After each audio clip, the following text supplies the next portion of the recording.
बच्चों, क्या हाल चाल है, कैसे हैं आप लोग? मुझे उम्मीद ही नहीं, पूर्ण विश्वास और भरोसा है कि एकदम बढ़िया होंगे। कक्षा गणित में आप सभी का स्वागत है। बच्चों, हम लोग आज चैप्टर नंबर 5 समांतर श्रेणियां अर्थात अर्थमेटिकल प्रोग्रेशन पढ़ेंगे। बहुत ही महत्वपूर्ण चैप्टर है बच्चों। इसका और आगे क्लास 11 में और थोड़ा डिटेल मिलेगा, ठीक है? तो बच्चों, समांतर श्रेणी क्या होती है समझते हैं। पहले श्रेणियां समझो, श्रेणियां क्या होता है, और श्रेणियों को समझने के लिए भी एक और दूसरा शब्द आपको समझना पड़ेगा। अनुक्रम क्या होता है बच्चों?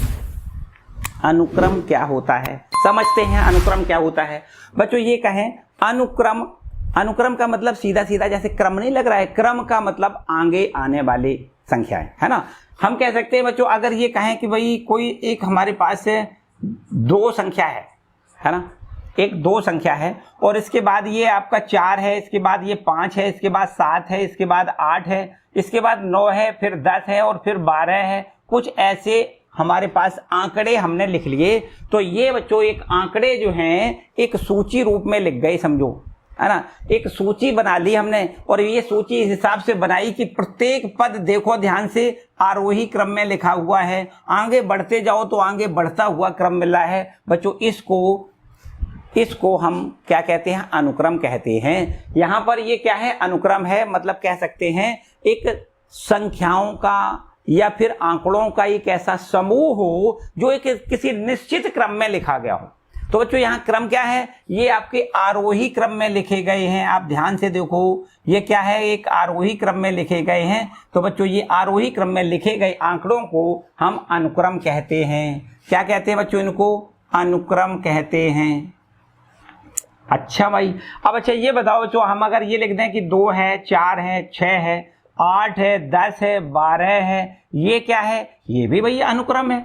क्यों? क्योंकि यहां भी आप ध्यान से देखो तो सभी पद ऐसे दिखाई दे रहे हैं कि आगे यहां आरोही क्रम में दिखाई दे रहे हैं, सब बढ़ रहे हैं आगे की ओर, है ना। इससे बड़ा ये है, इससे बड़ा ये है, इससे बड़ा ये है, इससे बड़ा ये है, इससे बड़ा ये है। इसका मतलब ये भी आपका क्या है? ये भी आपका एक अनुक्रम ही है। और इस अनुक्रम को भी हम कह सकते हैं, इसको भी हम कह सकते हैं कि ये भी हमारा आरोही क्रम में लिखा गया है, ठीक है बच्चों।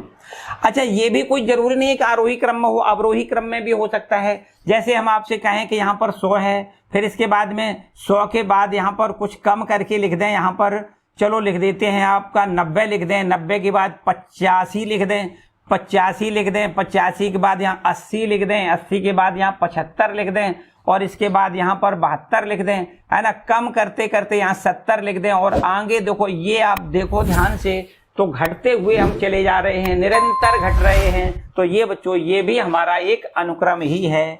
क्या है ये भी हमारा एक अनुक्रम कहलाएगा।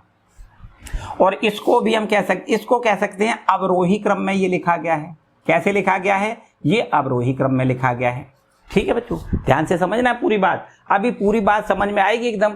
यहां पर बच्चों ये भी अनुक्रम है, ये भी अनुक्रम है, ये भी अनुक्रम है। अच्छा, हम आपसे ये कहें कि भाई 1 का स्क्वायर, 2 का स्क्वायर, 3 का स्क्वायर, 4 का स्क्वायर, 5 का स्क्वायर, और डॉट डॉट करते हुए जाएं, और इसको क्या कहोगे बच्चों? यहां भी आप कह सकते हो ये भी हमारा आरोही क्रम में है ना। सभी आंकड़े बढ़ते हुए चले जा रहे हैं, ये भी हमारा आरोही क्रम में लिखा गया है, और यहां पर हम इसको कह सकते हैं कि ये भी हमारा एक अनुक्रम ही है।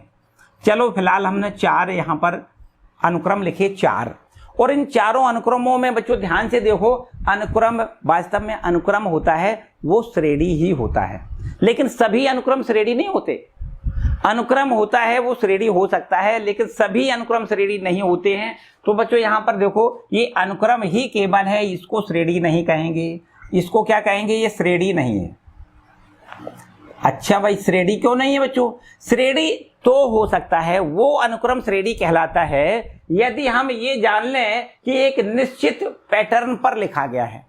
मतलब यहां पर देखो, 2 में 2 जोड़ो 4, अब 4 में अगर यहां से यहां तक 2 जोड़ के ये अंगला वाला पद मिला है, तो इसमें भी 2 जोड़ के अंगे वाला पद मिलना चाहिए। अब इसमें 2 जोड़ के आगे वाला पद मिलना चाहिए, जो कि आपको नहीं मिल रहा है। यहां पर तो 2 जोड़ के मिला है, फिर एक ही मिल गया, देखो 1 जोड़ा गया है, फिर यहाँ 2 जोड़ा गया है, फिर 1 जोड़ा गया है, फिर यहाँ पर 1 जोड़ा गया है, यहाँ पर देखो 1 ही जोड़ा गया है, यहाँ पर 2 जोड़ा गया है। तो कहीं ऐसा निश्चित नियम नहीं है कि कहां पर 1 जोड़ें, कहां पर 2 जोड़ें। है ना। यहाँ पर कोई निश्चित नियम नहीं है। इसका मतलब बच्चों ये अनुक्रम तो हो सकता है, श्रेणी कदापि नहीं हो सकता है। श्रेणी होने के लिए एक निश्चित नियम से आंकड़े आगे की ओर या फिर पीछे की ओर घट रहे हो या बढ़ रहे हो। घटना बढ़ना कोई समस्या नहीं है, लेकिन एक निश्चित क्रम में हो रहा हो, है ना, एक नियम के अनुसार आगे बढ़ रहे हो या घट रहे हो। यहाँ पर ध्यान से देखो, ये अनुक्रम ये भी है, लेकिन यहाँ पर देखो 2 में 2 जोड़ो 4, 4 में 2 जोड़ो 6, 6 में 2 जोड़ो 8, 8 में 2 जोड़ो 10, 10 में 2 जोड़ो 12। तो यहाँ पर बच्चों ध्यान से देखो तो यहाँ पर सभी पद आगे एक निश्चित नियम से बढ़ रहे हैं। नियम क्या है? नियम ये कि 2 जोड़ते जाओ अगला पद मिलेगा, 2 जोड़ते जाओ अगला पद मिलेगा, 2 जोड़ते जाओ अगला पद मिलेगा। तो वो 2 जोड़ा हमने 4 मिल गया, 4 में 2 जोड़ा 6 मिलेगा, 6 में 2 जोड़ो 8 मिलेगा, 8 में 2 जोड़ो 10 हो गया, 10 में 2 जोड़ो 12, अब 12 में 2 जोड़ो 14 हो जाएगा, 14 में जो 2 जोड़ो 16 हो जाएगा। तो ऐसे ऐसे हम ढेरों आगे पद निकाल सकते हैं। अगर हमें कुछ पद दिए जाए और उसके आगे के पद पूछे जाए तो हम उसको बिल्कुल निकाल सकते हैं, क्योंकि हमें नियम पता है कि ये किस नियम से बंधे हुए हैं। अगर एक निश्चित क्रम में हमारा एक निश्चित नियम के तहत ये हमारे अनुक्रम में जो नियम एक निश्चित नियम होता है उस नियम से हमारे आंकड़े ये बंधे हुए हैं, तो फिर हम उस अनुक्रम को क्या कहते हैं बच्चों? श्रेणी कहते हैं। हाँ, इसको कहेंगे भाई ये श्रेणी है। ये क्या है? ये हमारा श्रेणी है। ठीक है बच्चों, ये हमारा दिखाई दे रहा है, ये अनुक्रम क्या है? इसको श्रेणी कहेंगे। अच्छा बताओ, इसको अनुक्रम को श्रेणी कहेंगे कि नहीं? बिल्कुल बिल्कुल नहीं कहेंगे बच्चों। यहाँ पर देखो इसमें 10 घटा के बना है, फिर यहाँ पर देखो 5 ही केवल कम किया गया है, फिर इसके बाद में देखो 5 फिर कम कर दिया गया है, इसके बाद 5 कम किया गया है, फिर इसमें 3 ही केवल कम किया गया है, फिर इसमें 2 कम कर दिया गया है। तो कोई एक निश्चित पैटर्न नहीं है, है ना। क्या कम किया गया है, क्या बढ़ाया गया है, कोई निश्चित पैटर्न नहीं। अगर हम यहाँ पर पैटर्न नहीं है तो इसके हिसाब से अगला पद हम बता नहीं सकते, अगला पद नहीं बता सकते। इसका मतलब जब भी कभी हमें अनुक्रम का अगला पद पूछा जाए तो जो हमें पैटर्न पता उस पैटर्न के मुताबिक अगला पद हम ज्ञात कर पाए तो निश्चित रूप से उसको हम श्रेणी कहते हैं, और अगला पद हम पता ना कर पाए तो इसका मतलब वो श्रेणी नहीं है। तो बच्चों यहाँ पर कह सकते हैं ये भी हमारी श्रेणी नहीं है, ये भी श्रेणी नहीं है, क्योंकि पता ही नहीं है कि अगला पद हम 72 के आगे क्या लिखे भाई, कितना घटा के लिख दें। हाँ, ये इतना दिखाई दे रहा है कि अवरोही क्रम में लिखे हैं, घटते हुए क्रम में लिखे हैं, ये तो बात पक्की है। लेकिन अब आगे का पद अगर हम यहाँ पर 70 के आगे वाला पद क्या होगा बताना चाहें तो आप बिल्कुल नहीं बता सकते, है ना। तो इसलिए हम कह सकते हैं बच्चों यहां भी इसको क्या कहेंगे? ये श्रेणी नहीं है। क्या है? श्रेणी नहीं है। ये पहली वाली भी श्रेणी नहीं है और दूसरी वाली ये श्रेणी है, तीसरी वाली भी श्रेणी नहीं है। अच्छा बताओ चौथा वाला ये क्या है बच्चों? इसको क्या कहोगे? यहाँ पर देखो 1 का स्क्वायर, 2 का स्क्वायर, 3 का स्क्वायर, 4 का स्क्वायर, 5 का स्क्वायर, मतलब सभी प्राकृतिक संख्याओं का हम यहाँ पर स्क्वायर करते चले जा रहे हैं, सभी प्राकृतिक संख्याओं का स्क्वायर करते चले जा रहे हैं। तो ये पहला पद, दूसरा, तीसरा, चौथा, पांचवा, यहाँ पर 6 का स्क्वायर, यहाँ पर 7 का स्क्वायर, यहाँ पर 8 का स्क्वायर, हम बच्चों आगे के सभी पद ज्ञात कर सकते हैं। ये भी हमारा एक श्रेणी है। इसको क्या कहेंगे? श्रेणी कहेंगे। इसको क्या कहेंगे बच्चों? इसको भी हम एक श्रेणी कहेंगे। खास बात ये कि श्रेणी हमारी ये भी है और श्रेणी हमारी ये भी है। तो बच्चों यहाँ पर इसको इसमें देखो और इसमें देखो, अंतर तो दिखाई दे रहा है। हमें पढ़ना है ये वाली श्रेणी। कौन सी वाली? ये वाली श्रेणी, क्योंकि हमें समांतर श्रेणी पढ़ना है तो समान अंतर वाली होनी चाहिए श्रेणी। समान पदों का अंतर समान मिलता है तो उस श्रेणी को समांतर श्रेणी कहते हैं।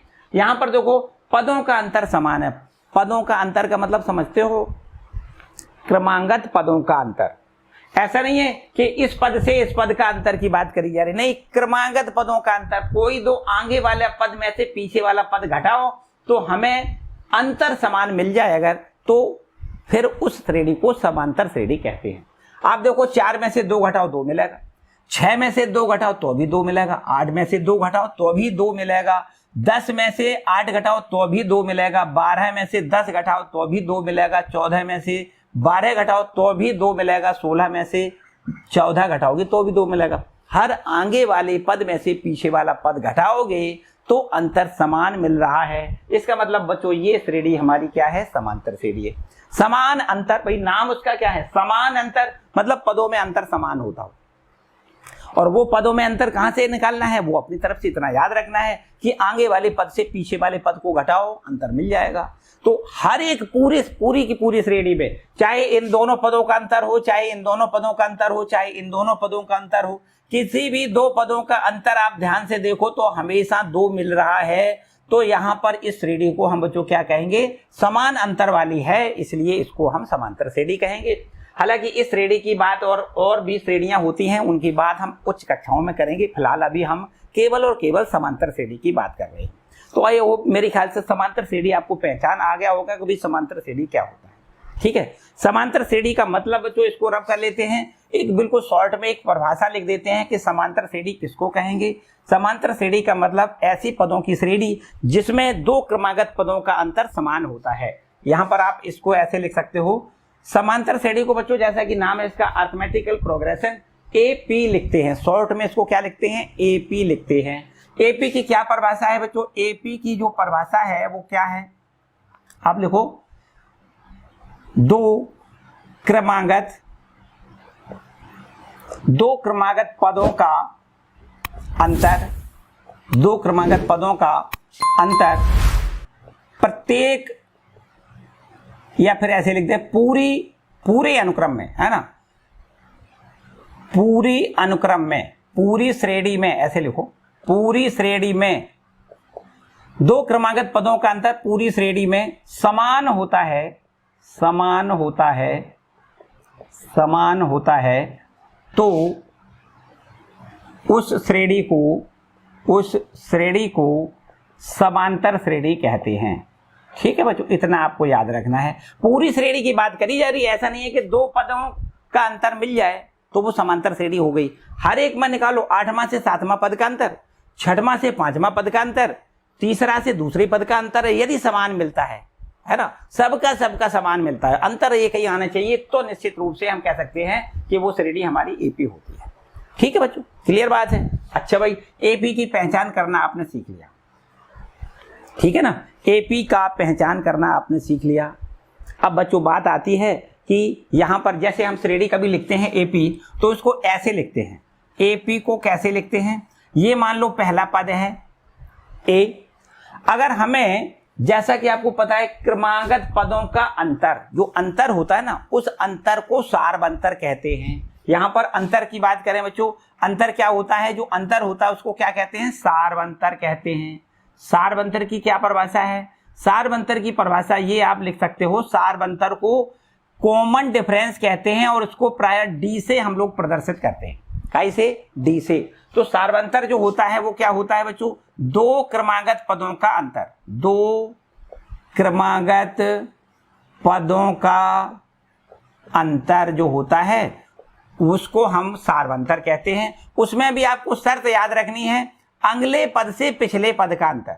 क्या याद रखना है, अगला पद माइनस पिछला पद, अगला पद माइनस उसके जस्ट पीछे का, आगे वाले के जस्ट पीछे का, है ना, अगला पद माइनस पीछे का पद, पीछे का पद। ठीक, पीछे का पद का मतलब समझते हो, आगे वाले के जस्ट पीछे। जैसे हम ये कहें कि d बराबर अगर हमें निकालना चाहें तो कैसे, जैसे दूसरा पद और दूसरे से पहले पहला पद होता है ना, ये हमारा दूसरा पद में से पहला पद अगर घटा दिया जाए तो हमें सार्वंतर मिल जाता है। या ऐसे कहें कि तीसरे पद में से दूसरा पद घटा दिया जाए तो अभी सार्वंतर मिल जाएगा। या फिर ऐसे कहें कि चौथे पद में से तीसरा पद घटा दिया जाए तो अभी सार्वंतर मिल जाएगा। तो कोई 2 आगे वाले पद में से पीछे वाला पद घटाओ और जो अंतर मिलेगा उसी को सार्वंतर कहते हैं। तो प्रश्न में पूछा जा सकता है आपसे कि ये हमारी एपी है, इसका सार्वंतर कितना है, आप बताइए। तो सार्वंतर कैसे बताएंगे, आगे वाला कोई पद उठाओ, उसके जस्ट पीछे जो लिखा हो उस पद में से आपको घटा देना है। जो घटाने के बाद आंसर आए बस वही, आपको जो अंतर आएगा वही सार्वंतर होता है। करेक्ट है, सार्वंतर समझ में आ गया। श्रेणी का प्रथम पद जो होता है उसको हम ए लिखते हैं। बच्चों यहां पर देखो, श्रेणी इस प्रकार से बनाते हैं, जो श्रेणी होती है एपी वो हमारी ऐसे बनाते हैं, पहला पद ए है, इसके आगे का पद होता है वो ए प्लस डी। अगर हमारा सार्वंतर डी है, किसी भी श्रेणी का सार्वंतर हमें पता चल जाए, पहला पद पता चल जाए, तो अगर दूसरा पद हमें ज्ञात करना है तो उसमें क्या करना है, पहले पद में डी जोड़ दें, दूसरा पद मिल जाएगा, मतलब सारवंतर जोड़ दें। अगर ये दूसरा पद है तो दूसरे पद में यहाँ पर देखो, इसको ऐसे लिख लेते हैं एक बार, जैसे A1 ये पहला पद है, A2 ये दूसरा पद है, A3 ये तीसरा पद है, A4 ये चौथा पद है, A5 ये पांचवा पद है, और ऐसे ऐसे हमारी ये AP है। ये क्या है? AP हमारी बन गई। ये समांतर श्रेणी है। तो यहाँ पर बच्चों जो A1 होता है, A1 मतलब पहला पद होता है।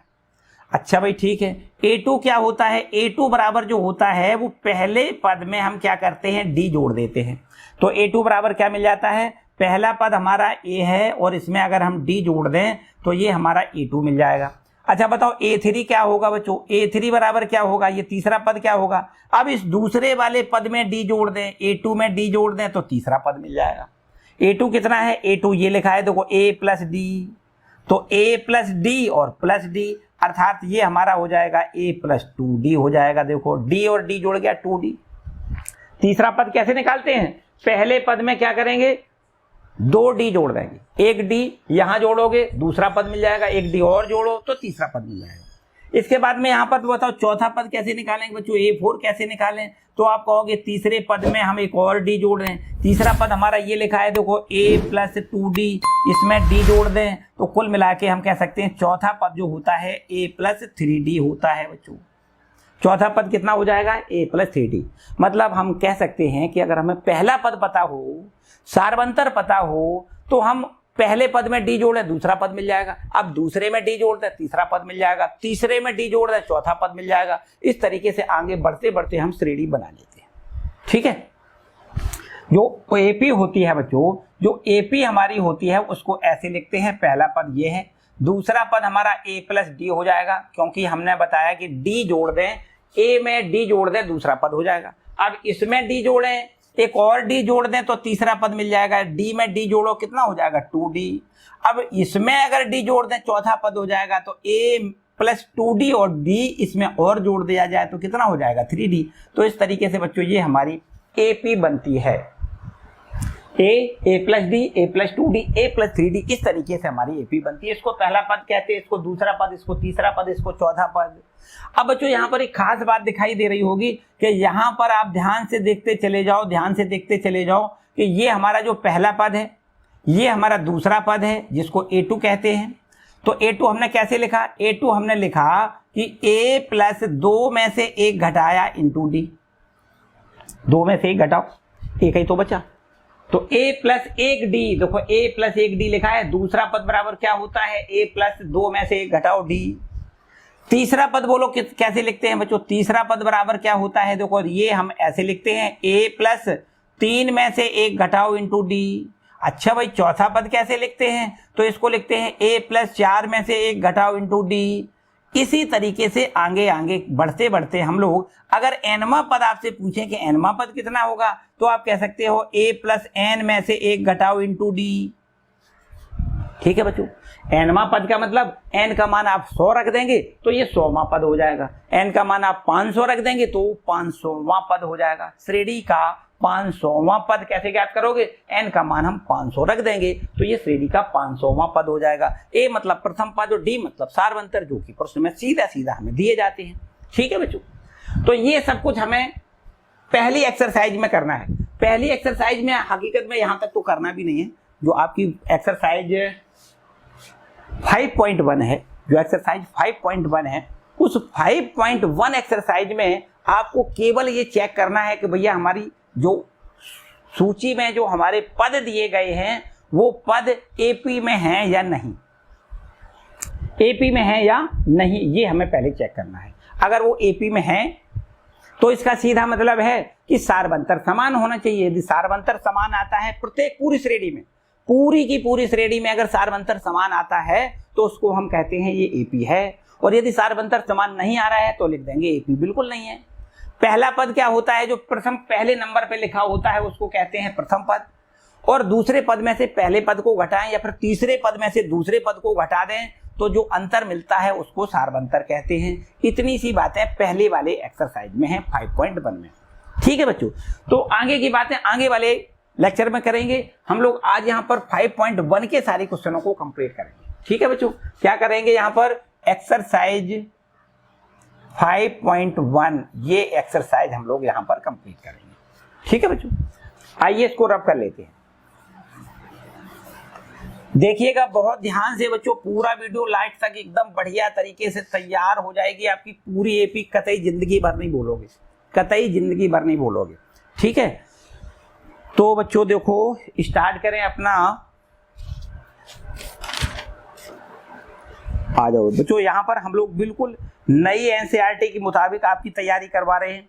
पुरानी एनसीईआरटी में कुछ चीजें आपकी कम हो गई हैं, उनको आपको नहीं पढ़ना है। बिल्कुल एकदम लेटेस्ट सिलेबस के अनुसार आपकी पढ़ाई करनी यहाँ पर हो रही है। ठीक है, तो बिल्कुल एकदम मन से पूरा आपको कंप्लीट करना है, किसी प्रकार की यहाँ कोई समस्या आपकी नहीं बनेगी, ये मेरा वादा है। ठीक है बच्चों, यहाँ पर एक दो उदाहरण पहले दिए गए, उनको पहले कर लेते हैं। उदाहरण नंबर 1 में ऐसा कहा गया है कि एक हमारी एपी है, इसके लिए प्रथम पद ए और सारवंतर डी लिखिए। भाई क्या बात है, एकदम सिंपल सा काम है। यहाँ पर आप लिखो उदाहरण नंबर 1 और यहाँ पर एपी एक दी गई है। एपी जो दी गई है वो कौन सी है, देखो यहाँ पर लिखा है 3/2, कोमा 1/2, कोमा -1/2, कोमा -3/2, और ये हमारी इस तरीके से एपी दी गई है। और इस एपी में हमसे पूछा क्या गया है, आप बताओ इसका प्रथम पद क्या होगा, आप बताओ इसका सारवंतर क्या होगा। इसमें और कुछ ज्यादा नहीं बल्कि 2 बातें पूछी गई हैं कि इसका प्रथम पद बताओ। भाई यहाँ से स्टार्ट हुई इस रेडी, भाई प्रथम पद इसका सीधा सीधा देखो लिख सकते हो, कोई समस्या नहीं। आप यहाँ लिखो प्रथम पद बराबर, प्रथम पद बराबर क्या लिखोगे, प्रथम पद को ए से लिखते हैं। यहाँ पर पहला पद 3/2 दिया गया है, सीधा सीधा आंसर हो गया।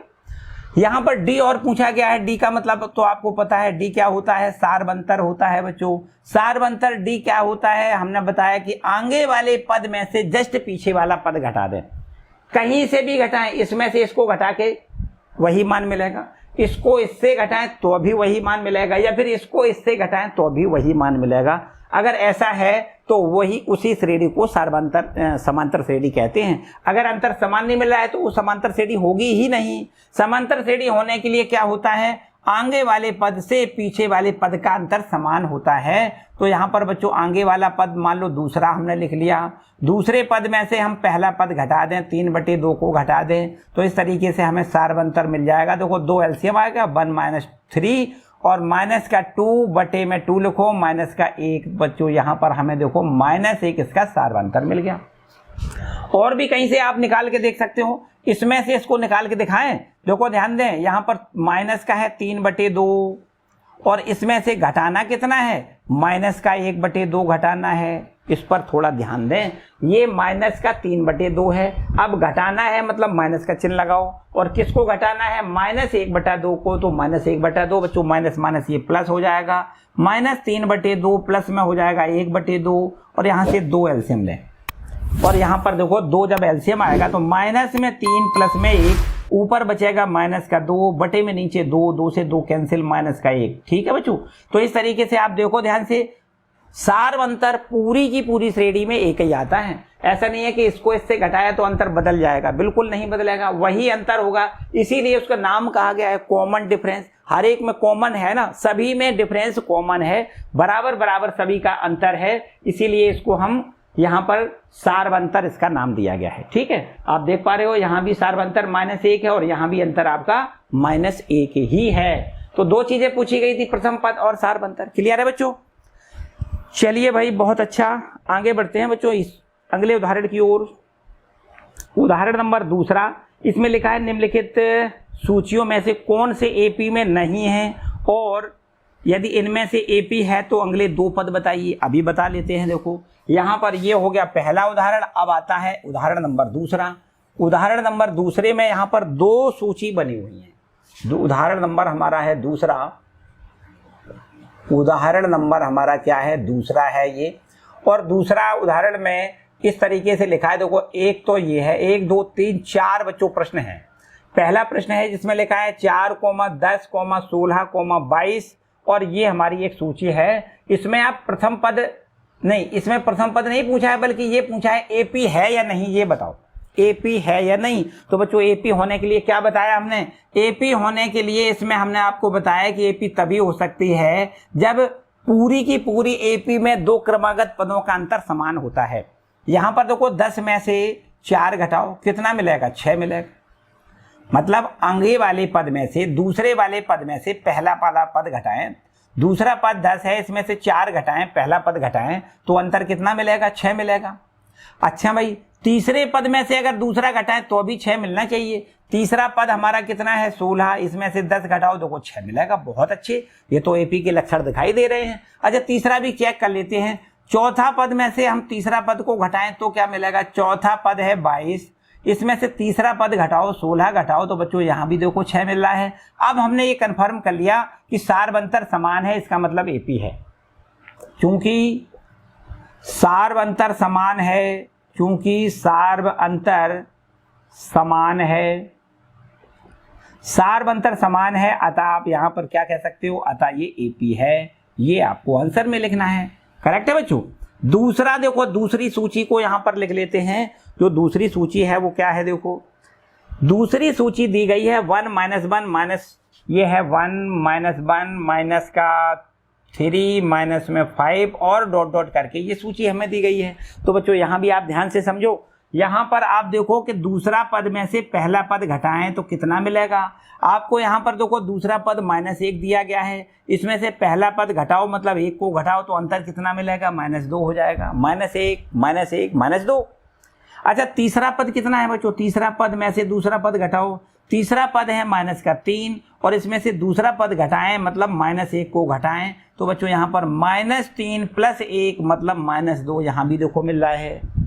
यहाँ भी वही बात है, सार्वंतर इसमें भी वही है। जो ऊपर से आपने देखा सार्वंतर, वही नीचे तीसरा पद से दूसरे पद का अंतर है। अगर आप चाहो तो चौथे पद से तीसरे पद का भी अंतर निकालो तो समान निकलेगा। -5 और यहां से घटाओ -3, तो इस तरीके से -5 + 3 हो जाएगा। यहां भी आप देखो -2 मिलेगा। अंतर समान है तो यहां भी आप लिख रहे हैं, चूंकि सार्वंतर समान है। सार्वंतर कैसा है? समान। सार्वंतर समान है, इसका मतलब ये हमारी एपी है, ये भी हमारी एपी है। क्लियर है बच्चों? तो दो हमारी जो सूची दी गई थी वो दोनों की दोनों श्रेणियां हमारी एपी हैं। इसके बाद देखो और भी दिया गया है, एक तीसरी सूची यहां पर है, ये दिया है -2, -2, -2, -2, ये दिया गया है। देखो बच्चों तीसरा नंबर का ये प्रश्न है, -2, -2, -2, -2 और -2, ऐसा है ना, ये कह सकते हैं बच्चों। यहां तक वैसे दिया है, आप तो अल्टरनेटिव क्रम में लिखते ही चले जाओ। एक माइनस का लिखो, फिर प्लस का लिखो, फिर माइनस का लिखो, फिर प्लस का लिखो, फिर माइनस का लिखो, ऐसे बहुत ढेर सारे आगे पद लिख सकते हैं, है ना। हमने जैसा कि बताया था, सूची अगर हमारे पास हमारी कोई श्रेणी बन रही है, अगर श्रेणी बन रही है, अनुक्रम नहीं श्रेणी बन रही है, तो वहां पर फिर हम आगे के अपने आप हम पद ढूंढ सकते हैं। यदि वो पद ढूंढ पाए तो ही उसको हम एपी कहते, तो ही उसको हम श्रेणी कहते हैं, अदरवाइज श्रेणी होगी नहीं। तो ये हमारी श्रेणी है, क्योंकि हर एक में यही लिखा है। देखो पहले -2, फिर +2, फिर -2, फिर +2, फिर -2, फिर +2, फिर -2, फिर +2, ऐसे ही चले जाओगे आप। ठीक है, तो ये एपी है। देखो एपी है या नहीं, इसकी जांच कैसे करेंगे बच्चों? सार्वंतर निकालो। और सार्वंतर कैसे निकालते हैं? दूसरा पद में से पहला पद घटाओ, दूसरा पद है 2, घटाना कितना है? -2, तो माइनस माइनस प्लस हो जाएगा। हम कह सकते हैं 2 + 2 = 4 बच्चों, सार्वंतर 4 आ गया। अच्छा, और भी देखो, तीसरा पद में से दूसरा पद घटा के देखो, तीसरा पद है -2, घटाना कितना है? -2, तो बच्चों यहाँ पर हमें तीसरा पद कितना है? -2, घटाना कितना है? 2, तो -4 हो गया बच्चों। ये तो देखो एपी बिल्कुल नहीं है, आगे बढ़ने की जरूरत ही नहीं है। आप देखो यहाँ से इन 2 क्रमागत पदों का अंतर 4 है, जबकि आगे के 2 क्रमागत पदों का अंतर -4 है, तो आप लिख दो सार्वंतर समान नहीं है। चूंकि सार्वंतर समान नहीं है, सार्वंतर समान ही नहीं है, तो इसका मतलब एपी नहीं है, अतः एपी नहीं है। जो ये सूची दी गई है, ये सूची वास्तव में एपी नहीं है, क्योंकि सार्वंतर समान नहीं है। ठीक है बच्चों, सार्वंतर समान आता है तो ही उसको एपी कहते हैं। यदि सार्वंतर समान नहीं आता है तो ये हमारी एपी नहीं होती है। करेक्ट है क्या? अब बच्चों आगे लिखा है 1,1,1, फिर लिखा है 2,2,2, फिर लिखा है 3,3,3। तो श्रेणी तो ये बन रही है, लेकिन एपी कदापि नहीं है। ध्यान से समझो, यहाँ पर लिखा है 1,1,1, फिर लिखा है 2,2,2, फिर लिखा है 3,3,3। अगर हम आगे के पद लिखना चाहें तो लिख सकते हैं 4,4,4, फिर 5,5,5 लिख तो सकते हैं। एपी तो यहाँ पर श्रेणी तो है, लेकिन ये एपी नहीं है, मतलब समांतर श्रेणी नहीं है। श्रेणी है लेकिन समांतर श्रेणी नहीं है। आप यहाँ पर देख पा रहे हो, अगर हम यहाँ पर इस प्रकार से लिखें, कहाँ चला गया भाई सवाल हमारा, कहाँ गया है बच्चों, देख लेते हैं। ये हमारा सवाल है, देखो ध्यान से, ये हमारा सवाल है, ये एपी में है कि नहीं। तो आप यहाँ पहले सारवंतर निकालो। हम कहें कि दूसरा पद में से पहला पद घटाओ, तो बच्चों दूसरा पद 1 है, 1 में से 1 घटाओ, क्या आएगा? 0 आएगा। तीसरा पद में से दूसरा पद घटाओ, तीसरा पद 1 है, 1 में से 1 घटाओ, 0 आएगा। चौथा पद में से तीसरा पद घटाओ, चौथा पद हमारा 2 है, इसमें से 1 घटाओ बच्चों, 1 मिलेगा। आप देखो भैया एपी कतई नहीं है, क्योंकि यहाँ पर तो सारवंतर समान नहीं है। आगे 2 पदों का तो अंतर हमने देखा 0-0 आ रहा है, लेकिन फिर तीसरे और चौथे पद का अंतर जब निकाला तो 1 मिल गया। इसका मतलब सारवंतर समान नहीं है, इसका मतलब एपी नहीं है। क्योंकि यहाँ पर देखो, चूंकि सारवंतर समान नहीं है, सारवंतर समान नहीं है, अतः एपी नहीं है। ठीक है बच्चों, क्लियर है इतनी बात? बोलो यहाँ तक किसी को कोई डाउट, कोई समस्या, कोई परेशानी है कि नहीं? ठीक है कि नहीं? सही है। चलिए बहुत सुंदर बच्चों, ये हमारे कुछ एग्जाम्पल थे और इन्हीं एग्जाम्पल की मदद से हम कुछ आगे के प्रश्नों को हल कर पाएंगे। बिल्कुल एकदम आसान से सारे क्वेश्चन है, बस यही दोनों बातें पूछी गई हैं। सारवंतर बताइए, एपी है या नहीं ये बताइए, आंकड़ों को एपी में लिखिए। कुछ ऐसे ही प्रश्न यहाँ पर पूछे गए हैं एक्सरसाइज 5.1 के। ठीक है, पहले इसको हम रब कर देते हैं और फिर देखते हैं एक्सरसाइज 5.1 के सारे क्वेश्चनों को। देखिए बच्चों, एक्सरसाइज 5.1 के पहले क्वेश्चन को आप ध्यान से देखो। इसमें लिखा है प्रत्येक किलोमीटर के बाद एक टैक्सी का किराया, जबकि प्रथम किलोमीटर के लिए किराया 15 रुपया है और प्रत्येक अतिरिक्त किलोमीटर के लिए किराया 8 रुपया है। इसमें आपको क्या करना है, इस स्थिति से संबद्ध एक एपी बना के दिखाओ। ये कह रहा है निम्नलिखित स्थितियों में से किन स्थितियों में संबद्ध संख्याओं की सूची एपी है। मतलब जो सूची बनाओ और वो सूची अगर एपी है तो उसको एपी लिखो, नहीं है तो नहीं लिखो। क्या है हमारा, देखो यहाँ पर बच्चों इस तरीके से लिखा है ये हमारा क्वेश्चन, पहला प्रश्न। और इस प्रश्न में काफी जहां पर प्रश्न पूछे गए हैं। पहले प्रश्न का पहला आपका ये देखो प्रश्न है, इसमें पहले किलोमीटर के लिए भाड़ा दिया गया है कि कोई टैक्सी वाला है, वो पहले किलोमीटर ले जाता है तो 15 रुपया लेता है। कितना? प्रथम किलोमीटर के लिए यहाँ पर लिखो, प्रथम किलोमीटर के लिए किराया लिखो या भाड़ा लिखो, जो भी आपका यहाँ पर लिखा हो। क्या लिखा है देखो आप ध्यान से, प्रथम किलोमीटर क्या किराया लिखा है ना, टैक्सी का किराया है। प्रथम किलोमीटर का टैक्सी का किराया, चलो ऐसे लिख दो भाई, है ना, टैक्सी का किराया बराबर 15 रुपया है। कितना रुपया है? 15 रुपया, एक पहले किलोमीटर के लिए 15। और फिर इसके बाद अब वो आगे ले जा रहा है तो आगे कुछ उसका हिसाब किताब ये है कि जितने आगे जाएगा, 1 किलोमीटर के बाद जितने आगे जाएगा उस पर 8 रुपए और अतिरिक्त जुड़ते चले जाएंगे। पहले किलोमीटर के लिए कितना है? 15 रुपया। दूसरा किलोमीटर जब वो टैक्सी 2 किलोमीटर तक जाएगा तो 2 किलोमीटर के लिए कितना लिखना है? दूसरे किलोमीटर, या यहां पर लिखो 2 किलोमीटर का टैक्सी का किराया कितना हो जाएगा? 15 + 8 बराबर 23 रुपया हो जाएगा। इसके बाद 3 किलोमीटर का किराया, अगर 3 किलोमीटर जाता है तो उसका किराया कितना हो जाएगा? 23 में 8 जोड़ो, है ना, तो आपको क्या मिलेगा? 8 × 3 = 11 और ये 31 रुपया हो जाएगा। इसके बाद चौथे किलोमीटर के लिए भाड़ा कितना देना पड़ेगा उसको 31 में और 8 जोड़ो तो ये 39 रुपया हो जाएगा। तो बच्चों इस तरीके से हम एपी बनाएं और वास्तव में ये एपी है। देखो ध्यान दें, पहला पद ये पहले किलोमीटर के लिए 15 रुपया देना है इसको, दूसरे किलोमीटर के लिए 23 रुपया देना है 2 किलोमीटर तक यदि यात्रा करता है तो उसको 23 रुपया लगेंगे, 3 किलोमीटर तक यात्रा करने पर उसको 31 रुपया लगेगा, 4 किलोमीटर यात्रा करने पर उसको 39 रुपया लगेगा। और इस तरीके से आगे बढ़ते हुए ये हमारी क्या है बच्चों, एपी है। ये बिल्कुल यही आपसे पूछा गया था कि ये एपी है, तो एपी में आप बताओ। ठीक है बच्चों। इसके बाद आगे देखो, इसके बाद एक प्रश्न है हमारे पास कि एक बेलन में उपस्थित हवा की मात्रा, जबकि वायु निकालने वाला पंप प्रत्येक बार बेलन की शेष हवा का 1/4 भाग बाहर निकाल देता है। इसके लिए भी बच्चों देखो ध्यान दें, एक बार उसने अगर पंप मारा, सिलेंडर में एक पंप लगा है और जैसे ही उसने पंप एक बार अंदर किया तो उससे हवा बाहर निकल आती है, पूरे आयतन का 1/4 भाग बाहर निकल आती है। कितना? पूरे आयतन का 1/4 भाग बाहर निकल आती है। तो पहली बार जब उसने पंप मारा तो अब उसमें कितनी शेष बच गई? ध्यान से पूरी बात समझनी है बच्चों, इसको रब कर लेते हैं। दूसरा प्रश्न है हमारा, ये देखिए,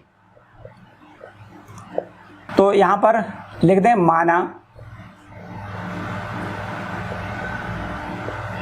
माना सिलेंडर में सिलेंडर में हवा का आयतन है ना, क्या लिख दें, हवा का आयतन बराबर कितना है, V है। आयतन को अंग्रेजी में वॉल्यूम कहते हैं, इसलिए इसको V लिख लें। इसका आयतन कितना है, V है। और अब उसने एक बार जब पंप मारा तो एक बार पहली बार पंप मारने में उसका जो हवा जितनी थी उसका 1/4 भाग बाहर निकल के आ गई। ऐसे समझो, 1/4 बाहर निकल के आ गई तो उसमें बची कितनी, 3/4। यहां पर लिखो, पहली बार पंप चलाने पर बाहर निकली हवा का आयतन, कितनी बाहर हवा निकल के आई है, पूरे आयतन का 1/4, मतलब V/4 भाग बाहर आ गई। पूरे आयतन, पूरा आयतन था V और V का 1/4 उसका बाहर आ गया। तो अब शेष कितनी बची? तब शेष हवा कितनी बची? शेष हवा का जो आयतन है वो कितना रह जाएगा, V थी, इसमें से V/4 बाहर निकल के आई है तो 3V/4 कह सकते हैं। अब इतनी हवा रह गई। अब उसने दूसरी बार फिर पंप मारा, तो पंप मारा, अब इसका 1/4 फिर बाहर निकल के आ गई। देखो यहां पर लिखो, दूसरी बार पंप चलाने पर बाहर निकली हवा का आयतन, दूसरी बार जब उसने पंप चलाया तो बाहर निकली हवा का आयतन कितना हो जाएगा, 3V/4 थी, इसकी 1/4 और बाहर निकल के आई है, मतलब 3V/16 इतनी हवा बाहर निकल के आई। अब शेष कितनी बची? तब शेष बची हवा का आयतन, शेष बची हवा का आयतन कितना हो जाएगा, तो आपको लिखना है, थी कितनी, 3V/4 थी, इसमें से 3V/16 बाहर निकल के आई है तो 16 एलसीएम आ जाएगा, 4 या 12V लिखो, माइनस में 3V लिखो, अर्थात ये 9V/16, या फिर 3 से इसको डिवाइड करो तो 3×9, या फिर इसको ऐसे भी लिख सकते हो 3/4 और इसका यहाँ स्क्वायर लिख दें, इंटू में भी ऐसे भी लिख सकते हो, 9/16, 9V/16, 9 का वर्गमूल 3, 16 का वर्गमूल 4, इसका स्क्वायर लिख दें, इंटू बी लिख दें। तो बच्चों यहाँ पर एपी देखो बनी या नहीं, ध्यान से समझो। यहाँ पर हम अगर इसको अनुक्रम बनाएं, श्रेणी बनाएं, तो यहाँ पर आप देखो अनुक्रम पहले लिख दें, यहाँ पर सूची लिखो, है ना, क्या लिख दें, सूची। हो सकता है कि ये हमारी समांतर श्रेणी ना बने। देखो पहली बार जब हवा उससे पंप से निकाली गई है पहली बार, तब उसका आयतन कितना है, देखो पहले था V, और इसके बाद एक बार निकालने के बाद आयतन कितना हो गया, 3V/4, और इसके बाद दूसरी बार जब निकाला तब उसका आयतन हो गया 3/4 का स्क्वायर इंटू V। तो बच्चों इस तरीके से आप देखो, ध्यान दें, इस तरीके से आप ध्यान से देखो, तो ये हमारी एपी कदापि नहीं है, ये एपी नहीं है। अगर इसका इससे अंतर करें, इसका इससे अंतर करें, समान नहीं निकल रहा है, सार्वंतर समान नहीं है, इसका मतलब ये एपी नहीं है। तो क्या आपको लिखना है, चूंकि सार्वंतर समान नहीं है, सार्वंतर समान नहीं है, समान नहीं है, अतः आप यहां लिखो एपी नहीं है, अतः एपी नहीं है। ठीक है बच्चों, समझ में आई बात कि नहीं? एपी बिल्कुल नहीं है। पहली हम ये मान लिया हमने सिलेंडर में हवा कितनी थी V, एक बार पंप मारा तो चौथाई हवा बाहर निकल गई, अब शेष कितनी बची? 3V/4 बची। अब उसने दोबारा बार पंप मारा तो फिर इसकी चौथाई बाहर निकल गई, मतलब 3V/16 बाहर निकल गई। शेष कितनी बची? शेष हवा बची 3V/4 थी, उसमें से 3V/16 बाहर निकल के आई है। अब शेष घटाने के बाद जो बची है वो कितनी? 3/4 का स्क्वायर इंटू बी, ये शेष बची है। तो इस तरीके से अगर जो एपी हम यहाँ पर निकाले हैं कि एपी है कि नहीं, आंकड़ों को हम लिखें इसको एक सूची के रूप में। पहले हमारा वी आयतन था, एक बार पंप मारने के बाद शेष हवा कितनी बची? 3V/4 बची। दूसरी बार पंप मारा तब हवा कितनी बची? ये 3/4 का स्क्वायर इंटू बी, ये हमारी हवा बची। तो बच्चों ये आंकड़े जो दिखाई दे रहे हैं समांतर श्रेणी में नहीं है, क्योंकि आप घटा के देखो इसका इससे अंतर, मतलब दूसरे पद से पहले पद का अंतर और तीसरे पद से दूसरे पद का अंतर समान नहीं आ रहा है। इसका मतलब ये एपी बिल्कुल नहीं है। ठीक है बच्चों, क्लियर है? तो इस तरीके से ये हमारा दूसरा क्वेश्चन है। चलिए भाई, अब आते हैं और अगले प्रश्न की ओर। यहां पर जो अब लिखा हुआ है ये कि एक कुआं की खुदाई हो रही है, प्रत्येक मीटर की खुदाई के बाद एक कुआं खोदने में आई लागत, जबकि प्रथम मीटर खुदाई की लागत 150 रुपए है और इसके बाद प्रत्येक मीटर खुदाई की लागत 50 रुपए बढ़ती जाती है, 50 रुपए बढ़ती जा रही है। मतलब पहले किलोमीटर की खुदाई ऊपर वाले में एक मीटर तक जब खुदाई हुई है तो 150 रुपया लगा है, लेकिन आगे एक और मीटर खोदेगा तो उसकी खुदाई 150 नहीं बल्कि 50 रुपए बढ़ के मतलब 200 रुपए लगेगी। जितने नीचे गहरे चले जाते हो उतनी 50 रुपए बढ़ते बढ़ते हुए खुदाई की लागत आ रही है, ऐसा प्रश्न कह रहा है। तो बच्चों इसको अगर हम मौखिक रूप से कहें तो ऐसे कह सकते हैं, ये आपका तीसरा नंबर का है। इसको हम ऐसे कह सकते हैं, प्रथम किलोमीटर के लिए खुदाई 150 रुपए हो गई, इसके बाद दूसरा किलोमीटर जब खुदेगा तो उसको खुदाई 50 रुपए बढ़ गई, मतलब 200 रुपए हो गई। अब तीसरे किलोमीटर के लिए खुदाई कितनी हो गई? 50 और बढ़ गई, 250 हो गई। और ऐसे बढ़ते बढ़ते चौथे किलोमीटर के लिए कह सकते हैं 300 रुपए खुदाई लगेगी। 50 रुपए प्रति न कहें बल्कि हर एक अगले किलोमीटर के बाद 50 रुपए बढ़ रहा है, हर एक अगले मीटर के बाद, किलोमीटर नहीं, हर एक मीटर के बाद। यहां पर पहले मीटर की 150 रुपया है, इसके बाद दूसरा मीटर जब खुदेगा, दूसरा अगला वाला मीटर मतलब 2 मीटर जब खुदेगी तो खुदाई अगले वाले मीटर में 50 रुपए बढ़ रही है, मतलब यहां कह सकते हो कि ये 200 रुपया हो जाएगा। फिर इसके बाद में अगले मीटर की खुदाई में 50 रुपए और बढ़ गए तो अब 250 रुपया हो गया। फिर इसके बाद अगले मीटर की खुदाई और 50 बढ़ गई, 300 रुपया हो गया। तो कुल मिला के कह सकते हैं ये भी हमारी बच्चों एपी है। यहां पर आप देखो ये अंतर बिल्कुल सार्वंतर समान आ रहा है, तो इसको क्या कहोगे? ये भी हमारी एपी है। ठीक है कि नहीं? हर एक मीटर में 50 रुपए खुदाई बढ़ रही है और बस उसी को आप एक सूची बनाएं और वो सूची को देखना है कि ये हमारी एपी है या नहीं। तो बच्चों ये हमारी एपी है। पहली मीटर की खुदाई 150 रुपया है, दूसरे मीटर की खुदाई 50 बढ़ गई, 200 रुपए हो गई। तीसरे मीटर की खुदाई और 50 बढ़ गई, 250 हो गई। चौथे मीटर की खुदाई और 50 बढ़ गई तो 250 में 50 जोड़ो, 300 रुपए हो गई। इस तरीके से हर एक मीटर में 50 रुपए खुदाई का खर्चा बढ़ रहा है ना? तो इस तरीके से ये हमारी एक एपी बन रही है। बिल्कुल ठीक है बच्चों।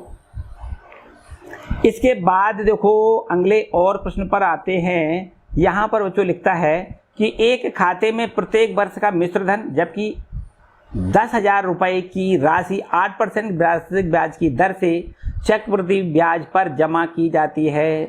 प्रत्येक वर्ष का मिश्र धन बताओ। बच्चों अगर हम ये कहें कि ये पहले प्रश्न का हमारा चौथा भाग है, अगर हम ये कहें कि मूलधन तो हमारा हो गया देखो 10,000 रुपया।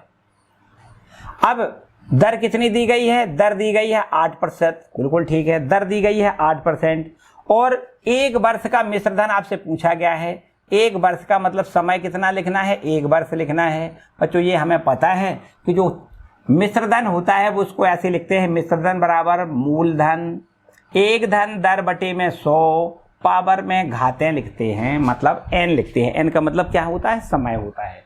तो बच्चों यहाँ पर प्रथम वर्ष के लिए मिश्रधन हमें ज्ञात हो जाएगा। p का मान लिख दें, देखो 10,000, 1 प्लस r का मतलब 8% है, 8/100 की घातें 1। तो इस तरीके से आप देखो 10,000 तो ये हो गया, और 10 एकम 10 में 1 जोड़ो तो ये 108 हो गया, बटे में नीचे 100 लिखो और यहाँ से 2 0 ये कैंसिल हो रहा है।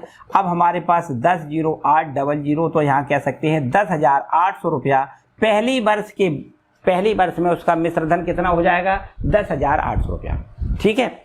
इसके बाद दूसरे वर्ष के लिए देखो, पहले वर्ष के बाद मिश्रधन, पहले वर्ष के बाद मिश्रधन ये हो गया। दूसरे वर्ष के बाद देखो मिश्रधन कितना होगा, दूसरे वर्ष के बाद मिश्रधन कितना होगा, ध्यान से देखो। दूसरे वर्ष के बाद मिश्रधन कैसे निकालेंगे, फॉर्मूला तो वही है, ए बराबर पी का मतलब कितना लिखना है, 10,000। 1 प्लस आर का मतलब 8/100। अब की बार 2 वर्ष की बात करी जा रही है तो घातें 2 लिख दें। और यहाँ पर देखो 10,000, 100 एकम 100 में 8 जोड़ो, 108 बटे में यहाँ पर लिखो 100, और यहाँ पर स्क्वायर लिखा है तो बच्चों इसको 2 बार लिखेंगे, बटे में 100, 1 2 1 2 4 बिंदी हो गई। और फिर यहाँ पर देखो 108 में 108 से मल्टीप्लाई कर लेते हैं। देखो 108 इंटू में 108 बराबर 8 8 64, 8 एकम 8, और ये आपके पास हो जाएगा 0, और फिर इसके बाद 8 0 1, तो यहाँ से 4, और ये आपका 6, और ये आपका 8 8 16 है, और ये आपका 1। ठीक है, 11 है 664, 11 है 664। ठीक है बच्चों।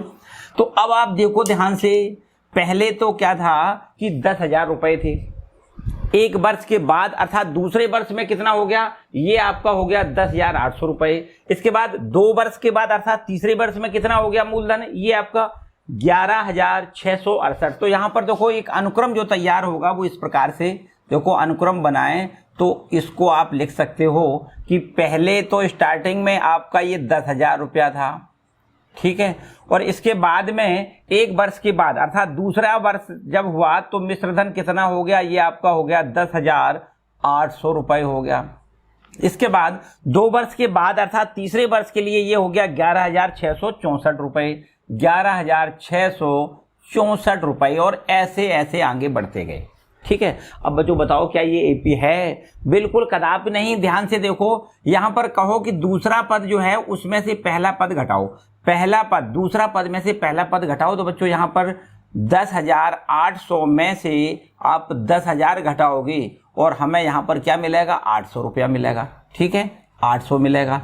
इसी प्रकार अगर कहो तीसरे पद से दूसरा पद घटाओ तो कितना मिलेगा, तीसरा पद आपका है 11,664, और इसमें से अगर आप 10,800 घटाओगे तो कितना मिलेगा, देखो यहां पर आपको 64 मिलेगा, बिल्कुल ठीक है। 6 में से मतलब 16, 16 में से 8 घटाओ 8। तो बच्चों यहां पर देखो ये सारवंतर समान नहीं आया है। ध्यान से देखो बच्चों, कभी भी अगर ये चक्रवृद्धि ब्याज की बात करी जाए तो चक्रवृद्धि ब्याज में जो आपका ब्याज होता है वो ब्याज पर ब्याज लगता है, इसलिए ये बराबर कभी आता नहीं। ठीक है, एक वर्ष के लिए ब्याज अलग हो जाएगा, दूसरे वर्ष के लिए ब्याज अलग हो जाएगा। यहां पर कभी भी ये आपका जो अंतर होगा वो समान नहीं होगा, इसलिए हम कह सकते हैं क्योंकि सार्व अंतर समान नहीं है, सार्व अंतर समान नहीं है, अतः आपको कहना है ये एपी नहीं है। ठीक है, एपी नहीं है। बच्चों इसी की जगह अगर साधारण ब्याज की बात कही जाती है तो साधारण ब्याज में ये एपी बनता, बिल्कुल सही बात है, लेकिन चक्रवृद्धि ब्याज के लिए एपी ये नहीं होता है। ठीक है बच्चों, चलिए अब और आगे बढ़ते हैं।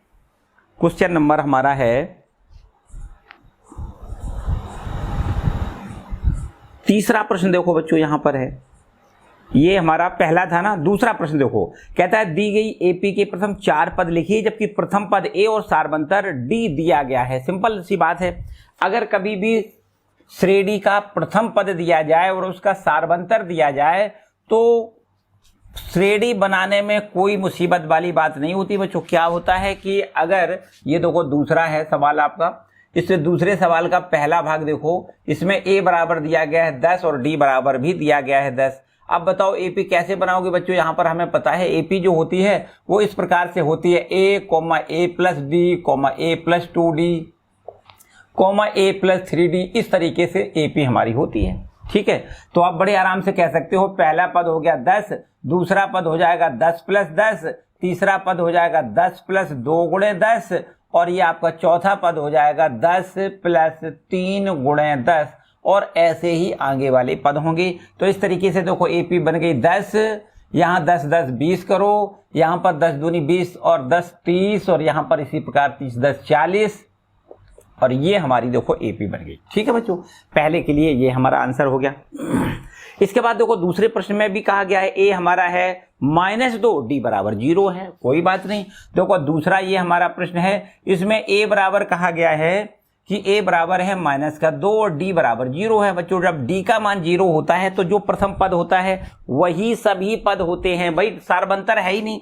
अंतर जब है नहीं उसमें तो जो पहला है वही दूसरा पद है, वही तीसरा पद है, वही चौथा पद है। देखो सब में D बराबर 0 रख दे हो तो भैया जो पहला है वही A यहाँ हो जाएगा, ये बराबर बराबर सब पद।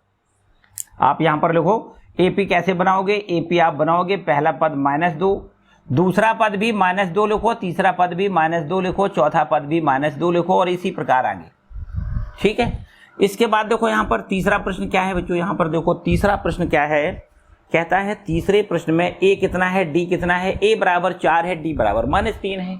A बराबर लिखो 4, D बराबर लिखो -3। A बराबर 4, D बराबर -3, बिल्कुल ठीक है। अब बच्चों यहाँ पर AP को बनाओ तो कैसे बनाते हैं AP। पहला पद है 4, इसमें जोड़ो -3, तो जब 4 में -3 जोड़ोगे -1, ऐसे भी कह सकते हो। 4 पहला पद है, इसमें देखो A प्लस D होता है ना, तो इन दोनों को जब जोड़ोगे 4 में -3 जोड़ोगे -1 प्लस का 1 आएगा, है ना, ये गलती हो रही। ठीक है, 4 में जोड़ो -3 तो कितना होगा, प्लस का 1 होगा। अब ये +1 है और 1 में जोड़ो -3 तो बच्चों यहाँ -2 मिलेगा। इसमें जोड़ो -3 तो -5 मिलेगा, और इसी प्रकार आगे बढ़ते जाओ तो ये हमारी देखो AP बन जाएगी। हर एक पद में D जोड़ते जाओ, अगला पद मिलता जाएगा, है ना। पहला पद अगर पता है इसमें D जोड़ो, दूसरा पद हो जाएगा। इसमें D जोड़ो, ये पद मिल जाएगा। इसमें D जोड़ो, ये पद मिल जाएगा। D जोड़ते जाओ बस, है ना, सार्वंतर जोड़ते जाओ, आगे का पद मिलता चला जाता है। ठीक है बच्चों, यहाँ पर आ जाओ। चौथा प्रश्न क्या है। चौथे प्रश्न में आपको क्या कहता है, कहता है A बराबर दिया गया है, A बराबर दिया गया है -1.25, बिल्कुल ठीक। और यहाँ पर D बराबर यहाँ पर दिया गया है कितना, -0.25। ठीक है बच्चों, अब बताओ AP बनाओ। AP कैसे बनाओगे, सिंपल सा काम। AP बनाने के लिए पहला पद तो हमारा 1 माइनस में है 1.25। इसमें देखो दूसरा पद कैसे निकालोगे, D जोड़ो, इसमें सीधा सीधा इसको जोड़ दो। तो जोड़ने पे क्या हो जाएगा, देखो जैसे ही जोड़ोगे तो दशमलव का 2.5 दोनों को जोड़ो, कितना हो जाएगा, 0.5 हो जाएगा, मतलब -1.5।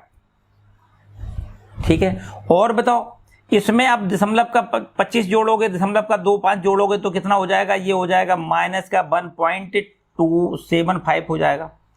ठीक है, कितना हो जाएगा, -1.75। अब इसमें -2.5 जोड़ो तो ये हो जाएगा -2 हो जाएगा। ठीक है कि नहीं, 75 और 25 100 सीधा यार ऐसे याद रखो, है ना। तो यहाँ पर -2 हो जाएगा, और ऐसे ही जोड़ते जोड़ते आपको आगे लिख देना है। ठीक है, ये हमारी AP हो गई। हर एक पद, पहले पद में D जोड़ो, ये मिल जाएगा। इसमें D जोड़ो, ये मिल जाएगा। इसमें D जोड़ो, ये मिल जाएगा। हर एक में D जोड़ते जाओ, आगे का पद मिलता चला जाता है। चलिए एक और यहाँ पर देखो, पांचवा क्या है। पांचवा क्या है बच्चों, यहाँ पर इसमें पांचवें तो यही था, है ना, पांचवा ही ये था, हम थोड़ा मिस कर गए हैं। चलो यहाँ पर चौथा लिख देते हैं, है ना। चौथे में क्या है बच्चों, यहाँ पर A बराबर -1 है। A बराबर हमें दिया गया है -1, और D बराबर दिया गया है 1/2। अब AP बनाओ। AP बनाओ भाई, यहाँ पर देखो AP क्या करते हैं, AP के लिए हम पहला पद तो ज्यों का त्यों लिखते हैं। इसके बाद दूसरे पद में क्या करते हैं, ये डी जोड़ देते हैं, तो माइनस का 1 इसमें भाई जोड़ दें डी, डी कितना है 1/2, जोड़ो तो कितना मिलेगा माइनस का 1/2 मिलेगा। तो पहला पद आपका -1 है, दूसरा पद हो जाएगा माइनस का 1/2। अब बच्चों माइनस का 1/2 है, इसमें डी जोड़ो, डी कितना है, डी है आपका प्लस में 1/2, तो निश्चित रूप से -1/2 प्लस 1/2 ये अगला पद 0 हो जाएगा। इसके बाद 0 में जोड़ो 1/2, तो 0 में 1/2 जोड़ोगे तो आपको 1/2 मिलेगा। और आगे ऐसे इस तरीके से डी जोड़ते जाओ, आगे के पद मिलते चले जाते हैं। ठीक है बच्चों, क्लियर बात है। तो यहां पर इस तरीके से ये आपका दूसरा क्वेश्चन कंप्लीट होता है। चलो भाई आगे बढ़ें। चलिए तीसरा प्रश्न बच्चों देखते हैं। तीसरा प्रश्न में कहता है निम्नलिखित में से प्रत्येक एपी के लिए प्रथम 4 पद तथा सारवंतर लिखिए। क्या कहता है, प्रथम 4 पद लिखिए और उनका सारवंतर भी लिखिए। ठीक है भाई, तो नहीं प्रथम पद तो हमसे पूछा गया है भाई, प्रथम पद तो सब में ही पता है ना, पहला जो पद होता है वो आपका प्रथम पद कहलाता है, तो पहला पद बता देंगे। और सारवंतर का मतलब क्या होता है, 2 क्रमागत पदों के बीच का अंतर बता देंगे। ठीक है भाई, देखो ये रहा हमारा तीसरा प्रश्न, ये है हमारा बच्चों तीसरा प्रश्न। ध्यान से करना है। देखो यहां पर हमें पहले एक श्रेणी दी गई है एपी, और वो एपी इस प्रकार से दी गई है कि 3, 1, -1, माइनस में 3, और ये हमारी एपी है। तो बताओ भाई प्रथम पद कितना है, तो बच्चों बिल्कुल आंख बंद करके प्रथम पद तो दिखाई दे रहा है भाई, प्रथम पद मानी पहला पद 3 है। सारवंतर बताओ कितना है, सारवंतर का मतलब है आगे वाले किसी एक पद से उसके जस्ट पीछे वाला पद घटाना है। जैसे दूसरा में से पहला घटाना है, या फिर तीसरे में से दूसरा घटाना है, या फिर चौथे में से तीसरा घटाना है। मतलब जस्ट आगे से जस्ट पीछे वाला पद घटा के हमें सारवंतर मिल जाता है। इसको हम डी से डिनोट करते हैं। सारवंतर बराबर क्या लिखेंगे, 1 में से 3 घटाओ और माइनस का 2, ये हमारा सारवंतर हो जाएगा। ठीक है, इसके बाद यहाँ पर दूसरे भी प्रश्न में यही दोनों बातें पूछी गई हैं। दूसरे वाले प्रश्न में दूसरा प्रश्न क्या है, -5, -1, 3, 7, और ये हमारी हो गई एपी। और बच्चों इस एपी में भी हमसे प्रथम पद और सारवंतर पूछा गया है। प्रथम पद पहले बताओ, तो आपको कहना है प्रथम पद जिसको ए हम कहते हैं, ये हमारा कितना है, -5 है। अब बताओ सारवंतर कितना है बच्चों, सारवंतर बोलो। सारवंतर को डी कहते हैं। ये कितना करोगे, दूसरा पद में से पहला पद घटा दो। दूसरा पद -1 है, इसमें से घटाना कितना है, -5। तो इस तरीके से देखो माइनस माइनस प्लस का हो जाएगा, ये -1 प्लस का 5, तो आपको 4 मिलेगा। सारवंतर आपका कितना हो जाएगा, 4 हो जाएगा। सिंपल सा काम है बच्चों। इसके बाद तो ये आपका तीसरा है। देखो तीसरा प्रश्न, देखो तीसरा प्रश्न क्या है बच्चों, यहाँ पर जो एपी दी गई है वो हमारी ये है 1/3, 5/3, 9/3, 13/3, और इस तरीके से हमारी ये एपी है। अब बताओ इसमें भी सारवंतर और प्रथम पद बताना है। तो बच्चों यहाँ प्रथम पद तो आपको बिल्कुल सीधा सीधा नजर आ रहा होगा। प्रथम पद को ए से लिखते हैं, ये आपका 1/3 है, और सारवंतर भी आपको सीधा वही नजर आ रहा है। सारवंतर के लिए क्या करते हैं, सारवंतर का मतलब आगे वाले पद से पीछे वाले पद का अंतर करते हैं। आगे वाला मतलब दूसरा पद, दूसरे में से पहला घटाओ, या फिर तीसरे में से दूसरा घटाओ, या चौथे में से तीसरा घटाओ, आगे में से पीछे का पद घटाना होता है। तो इस तरीके से या देखो 5 में से 1 घटाओगे 4, और बटे में नीचे 3, तो ये हमारा हो गया बच्चों सारवंतर। ठीक है, 5/3 में से 1/3 घटाओगे, कितना लिखोगे, 4/3 लिखोगे। आप कहीं से भी घटा के देखो, अगर ये चौथे पद में से तीसरा पद घटाओगे तो अभी 4/3 ही मिलेगा। ठीक है, ये एपी की पहचान है। इसके बाद बच्चों यहाँ पर तीसरा जो प्रश्न है, तीसरे के बाद ये चौथा प्रश्न जो है, उसमें भी आपको प्रथम पद और सारवंतर ज्ञात करना है। चौथा हमारा सवाल है 0.6 पहला पद है, और 1.7 ये आपका दूसरा पद है, और 2.8 ये हमारा तीसरा पद है, और 3.9 और ये हमारा चौथा पद है, और इस प्रकार से हमारी श्रेणी है। इसमें लिखो प्रथम पद कितना लिखना है आपको, प्रथम पद बराबर आप लिखो 0.6। सारवंतर लिखो भाई, सारवंतर कितना होगा, तो बच्चों आप कह सकते हो कि जो सारवंतर होगा वो दूसरा पद हमारा 1.7 है, इसमें से 0.6 घटा लें, मतलब दूसरा में से पहला घटाएं, या फिर तीसरे में से दूसरा घटाएं, कोई आगे वाला पद जस्ट पीछे वाले से घटाना है। तो घटा के बताओ कितना लिखोगे, 1.1। ठीक है बच्चों। तो इस तरीके से ये भी हमारा क्वेश्चन कंप्लीट होता है, तीसरा क्वेश्चन कंप्लीट होता है। ठीक है बच्चों। तीसरे के बाद आते हैं अब चौथे प्रश्न पर। चौथे में बहुत ढेर सारे प्रश्न पूछे गए, एक साथ में करीब 15 प्रश्न हैं बच्चों, है ना। सभी में आपसे पूछा गया है कि कौन कौन से एपी में है ये बताओ। जो हमारी श्रेणी दी गई है वो श्रेणी एपी में है या नहीं ये हमें पहले बताना है, और यदि एपी में है तो उसका सार्वंतर कितना है वो बताओ, और यदि वो एपी में है तो उसके आगे के जो पद लिखे उसके 3 और आगे के पद बताओ। ऐसा प्रश्न कहता है। ठीक है, चलो भाई इसको रब कर देते हैं। लास्ट में हम देखते हैं, ये हमारा है प्रश्न संख्या 4। पहला प्रश्न देखो ध्यान से बच्चों, यहां पर लिखता है कि 2 लिखा है, फिर 4 लिखा है, फिर 8 लिखा है, फिर 16 लिखा है, और इस तरीके से हमारी श्रेणी है। तो बताओ क्या ये श्रेणी आपकी एपी है? बिल्कुल भी बच्चों एपी नहीं है। क्यों एपी नहीं है? देखो ध्यान से, अगर हम कहें कि दूसरा पद में से पहला पद घटाओ तो ये 4 में से 2 घटाओगे 2 मिलेगा। देखो दूसरा पद 4 है, पहला पद 2 है, तो 4 में से 2 घटाओ 2 मिलेगा। सार्वंतर कितना मिल रहा है? 2। अब यहां भी अगर 2 मिले तो समझो एपी है, अदरवाइज नहीं है।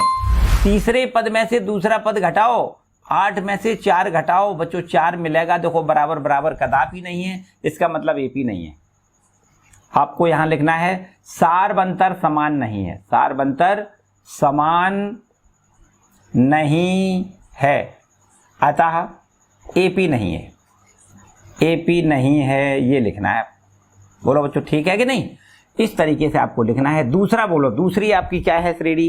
दूसरे प्रश्न में भी इसी तरीके से देखो लिखा है 2, फिर लिखा है 5/2, फिर 3, फिर 7/2। इस तरीके से ये हमारी श्रेणी दी गई है 2, 5/2, और फिर इसके बाद 3, फिर इसके बाद लिखा है 7/2, फिर आगे डॉट डॉट करते हुए। बच्चों ये हमारी श्रेणी वास्तव में देखें तो बिल्कुल एकदम एपी है। क्यों? देखो ध्यान से, दूसरा पद में से पहला पद घटाओ, 5/2 में से 2 घटाओ, 5/2 में से जब 2 घटाओगे बच्चों कितना मिलेगा? आधा, 1/2। ठीक है, यहां पर इसको ऐसे हल कर लें। अगर आपको कोई समस्या लग रही है तो इसको बटे में 1 करो, 2 एलसीएम आएगा, 5 माइनस का 4, और 5 में से 4 घटाओ तो 1, और नीचे बटे 2, तो A2 माइनस A1 का मान 1/2। अच्छा भाई, तीसरा पद में से दूसरा पद घटाओ, तो तीसरा पद है 3, इसमें से 5/2 घटाओ तो बच्चों यहां पर देखो 2 एलसीएम आएगा, 2 3 6, 6 में से 5 घटाओ 1, और ये भी आपका देखो 1/2 निकल रहा है। सार्वंतर समान आ रहा है, इसका मतलब ये तो एपी है ना। चूंकि सार्वंतर समान है, सार्वंतर समान है, अतः इसको क्या लिखना है? एपी है। ये भी हमारी एपी है। ठीक है, ये एपी नहीं है, ये हमारी एपी है, बिल्कुल सही है। तो बच्चों इस तरीके से सारे प्रश्नों को चेक करके आपको लिख देना है कि भैया ये एपी है और ये एपी नहीं है। हालांकि इसमें जो एपी निकले उसके आगे के 3 पद और पूछे गए हैं। तो बताओ भाई, यहां पर पहला, दूसरा, तीसरा, चौथा, 4 पद तो प्रश्न में दिए गए हैं। अब हमें 5वां, 6वां, 7वां ये 3 पद और ज्ञात करने हैं, अगले पद ज्ञात करने हैं, मतलब 5वां पद ज्ञात करना है। 5वां पद कितना होगा बच्चों? यहाँ पर चौथा पद जो दिया गया है उसमें आपको क्या करना है? डी जोड़ना है, सार्वंतर जोड़ना है। सार्वंतर कितना? 1/2। तो 5/2 में 1/2 जोड़ोगे 8/2, और 8/2 का मतलब होता है 4, तो इसका मतलब बच्चों 5वां पद का मान यहाँ पर 4 निकल के आया है। 6वां बोलो, 6वां पद क्या लिखोगे? अब हमें क्या करना है? 5वें पद में ये जो 5वां पद हमने निकाला है 4, उसमें आप आधा जोड़ो, मतलब डी जोड़ो, तो इस तरीके से 4 दूनी 8 1 9, हमें 9/2 मिल जाएगा। और आगे 7वां पद भी आपसे पूछा गया है, 7वां पद कैसे लिखोगे? 7वां पद में क्या करना है? जो 6वां पद है उसमें आप डी जोड़ो, तो हमें 8/4 और 8/2, 8/2 बराबर क्या होता है? 9 1 10 हो जाएगा, 10/2 और 10/2 बराबर हमें मिलेगा 5। तो इस तरीके से बच्चों यहाँ पर 5वां पद हमसे पूछा गया है, देखो यहाँ पर लिख देते हैं। 5वां पद 4 है, ये पूछा गया है। इसके बाद 6वां पद 9/2 है, ये भी हमसे पूछा गया है। और इसके बाद जो 7वां पद है वो 5 है, ये भी हमसे पूछा गया है। तो ये बच्चों 3 पद हमसे आगे के पूछे गए हैं। 3 श्रेणी में 4 पद तो प्रश्न में दिए गए हैं, आगे के 3 पद और पूछे गए हैं, जो कि 4, 9/2 और 5 है। मतलब ये 5वां पद, 6वां पद और 7वां पद हमने निकाल लिए हैं, यही हमसे पूछे गए हैं। ठीक है बच्चों, इसी टाइप से आपको देखो आगे के सभी प्रश्न करना है। जो एपी है उसके आगे के पद बताना है, जो एपी नहीं है उसमें आपको आगे के पद नहीं बताना है। हम बता ही नहीं सकते भाई, कहाँ से बताएंगे? जब एपी होगी तो आगे के पद हम बता सकते हैं। और वो कैसे बताते हैं? हर आगे पद बताने के लिए पीछे वाले पद में डी जोड़ते जाओ, आगे का पद मिलता जाता है। ठीक है, देखो यहाँ पर तीसरे प्रश्न पर आते हैं। देखिए तीसरा प्रश्न क्या है? तीसरा प्रश्न है हमारा, पहला पद दिया गया है माइनस में 1.2, दूसरा दिया गया है माइनस में 3.2, तीसरा दिया गया है माइनस का 5.2 और ये चौथा दिया गया है माइनस में 7.2 और इस तरीके से आगे बढ़ रहे हैं। अब बताओ ये एपी है कि नहीं? पहला काम तो हम सार्वंतर निकालें, सार्वंतर समान है तो एपी लिख देंगे, और यदि ये एपी है तो फिर आगे पांचवा, छठवां, सातवां पद हमें ज्ञात करके बताना है। तो बच्चों यहाँ पर एपी कैसे चेक करते हैं? दूसरा पद में से पहला घटाओ, दूसरा पद हमारा -3.2 है और इसमें से घटाना कितना है? माइनस का 1.2 घटाना है। यहाँ पर ध्यान से देखो, -3.2 माइनस माइनस प्लस हो जाएगा 1.2 और इस तरीके से बच्चों माइनस में बचेगा। देखो 2 में से 2 घटाओ 0 और 3 में से 1 घटाओ 2, तो इस तरीके से माइनस का 2 मिलेगा हमें। ये सार्वंतर कितना मिला? माइनस का 2। मतलब अंतर हमने दूसरे पद से पहले पद का निकाला तो कितना मिला? -2। अब इसी प्रकार तीसरे पद में से दूसरा पद घटाएं तो देखो कितना मिलता है। तीसरा पद है हमारा माइनस का 5.2 और इसमें से हमें घटाना है माइनस में 3.2, तो इस तरीके से देखो -5.2 माइनस माइनस प्लस हो जाएगा 3.2, घटा के देखो 2 में से 2 घटाओ 0, 5 माइनस का है, 3 प्लस का है, माइनस का 2 बचेगा। तो बच्चों यहाँ पर देखो सार्वनुपात समान निकल रहा है, मतलब एपी है। कन्फर्म बात हो गई, एपी है। तो आपको क्या लिखना है? चूंकि सार्वंतर समान है, सार्वंतर समान है अतः एपी है। और यदि ये एपी है तो आगे की 3 पद और बताओ। मतलब पद कौन सा बताना है? पांचवा। 1 2 3 4 पद दिए गए हैं, पांचवा बताना है, छठवां और सातवां। तो आप पांचवा पद को कैसे लिखोगे? A5 बराबर क्या होता है? चौथे पद में सीधा सीधा आप डी जोड़ दो। डी कितना है? -2।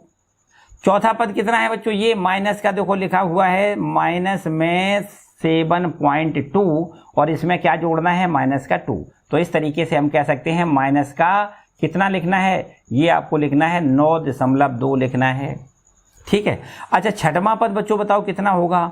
छठवां पद बराबर कितना होगा? तो आपको लिखना है पांचवें पद में अब डी जोड़ दें। डी कितना है? -2। पांचवा पद हमने निकाला है माइनस में 9.2, इसमें से माइनस का 2 करना है तो माइनस में 11.2 लिखना है। इसके बाद सातवां पद और बताओ, सातवां पद कैसे करोगे? छठवां पद में अब डी जोड़ो। डी कितना है? -2। छठवां पद हमने माइनस का 11.2 निकाला है, इसमें -2 और जोड़ो तो माइनस का हो जाएगा 13.2। तो इस तरीके से बच्चों ये हमें अगले 3 पद पूछे गए थे जो कि हमने निकाल लिए। ठीक है, हर एक प्रश्न में ऐसे ही करना है। पहले चेक करो कि एपी है या नहीं। यदि एपी है तो आगे के 3 पद और बताओ।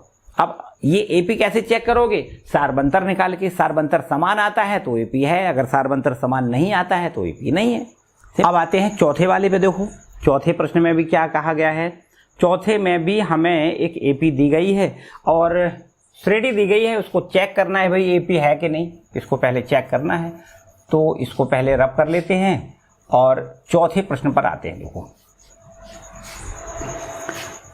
ये हमारा है चौथे प्रश्न का चौथा भाग। ठीक है, और यहाँ पर ये दे रहा है एक पहला पद है 3, बिल्कुल ठीक। दूसरा पद है 3 प्लस √2। इसके बाद इसके आगे तीसरा पद है 3 प्लस 2 √2। फिर और इसके आगे पद है 3 प्लस 3 √2। तो बच्चों इस तरीके से हमारी ये श्रेणी है। अब बताओ कि भाई ये एपी है कि नहीं। तो बच्चों यहाँ एपी के लिए करना वही है कि भाई हम पहले यहाँ पर सार्वंतर ज्ञात करेंगे तब इसको बताएंगे कि एपी है कि नहीं। यहाँ पर सार्वंतर कैसे बताओगे भाई? दूसरा पद में से पहला पद घटाओ। दूसरा पद हमारा 3 प्लस √2 है, इसमें से घटाना कितना है? 3 घटाना है। तो बच्चों यहाँ पर 3 से 3 कैंसिल हो जाएगा, √2 बचेगा। ये हमारा अंतर निकला है दूसरे पद से पहले पद का। अब देखो यहाँ तीसरे पद से दूसरे पद का और अंतर निकाल के देखो, यहाँ पर ये तीसरा पद है और ये दूसरा पद, इन दोनों को कैसे घटाओगे? देखो 3 + 2 √2 और इसमें से घटाना कितना है? 3 + √2 ये घटाना है। तो इस तरीके से देखो 3 + 2 √2 माइनस में 3 माइनस में √2, जब ब्रैकेट खोलोगे तो ये चिन्ह भी आपका माइनस का अंदर गुणा कर देंगे, माइनस प्लस माइनस हो जाएगा। तो 3 से 3 आप कैंसिल करो और यहाँ से देखो 2 √2 में से 1 √2 घटाओगे तो 1 √2 बचेगा। तो बच्चों इस तरीके से यहाँ पर आप देखो तो सारवंतर इसमें समान दिखाई देने लगा है। देखो दूसरा पद से पहले पद का अंतर जो है वही तीसरे पद से दूसरे पद का अंतर है। अगर आप चाहो तो ऐसे भी कह सकते हो, चौथा पद से तीसरे पद का अंतर निकालोगे तो अभी इतना ही निकलेगा। चौथा पद कितना है? देखो 3 + 3 √2 और इसमें से घटाना कितना है? ये तीसरा पद घटाना है।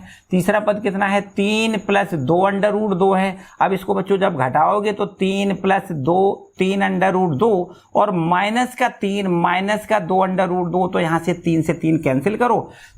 3 √2 में से 2 √2 घटाओ तो 1 √2 बचेगा। आप देखो बच्चों यहाँ पर सारवंतर समान आ रहा है कि नहीं? तो सारवंतर समान इसलिए एपी है। आप यहाँ लिखो, क्योंकि सारवंतर समान है, सारवंतर समान है, अतः आप लिखो यहाँ एपी है। ये क्या है?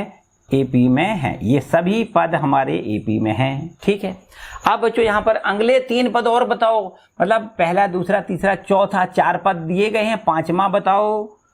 पांचवा पद निकालो, छठवां भी पद निकालो और सातवां भी पद निकालो। आगे के 3 पद हमसे पूछे गए हैं।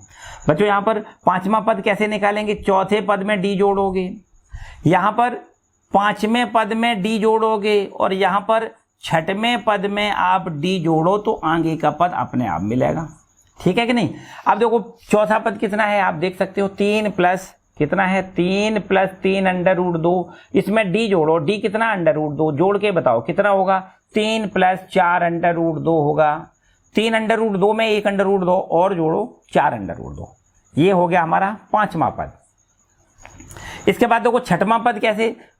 पांचवें पद में डी जोड़ो, पांचवा पद कितना हमने निकाला है? 3 + 4 √2 और इसमें डी जोड़ो, डी का मतलब √2, जोड़ के बताओ कितना होगा? 3 + 5 √2 होगा।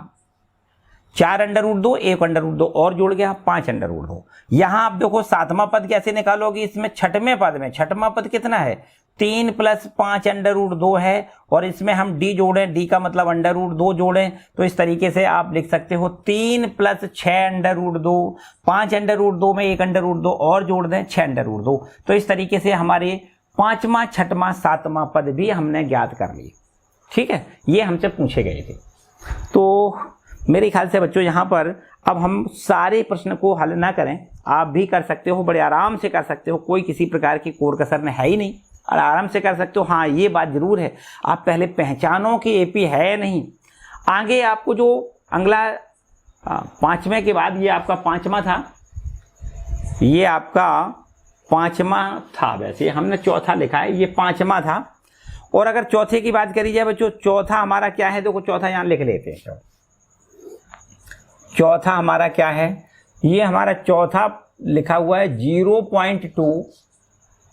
0.2 कॉमा माइनस में 6, सॉरी ये हमारा चौथे की बात कर रहे हैं ना। चौथा हमारा है माइनस में 10 लिखा है, कॉमा माइनस में 6 लिखा है, कॉमा माइनस का 2 लिखा है, कॉमा 2 लिखा है और आगे इस तरीके से। ठीक है, अब आप देखो ये एपी है कि नहीं?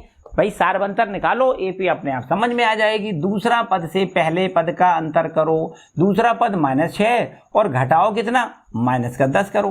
तो यहां से देखो माइनस में 6 प्लस में 10, तो यहां पर 4 मिलेगा।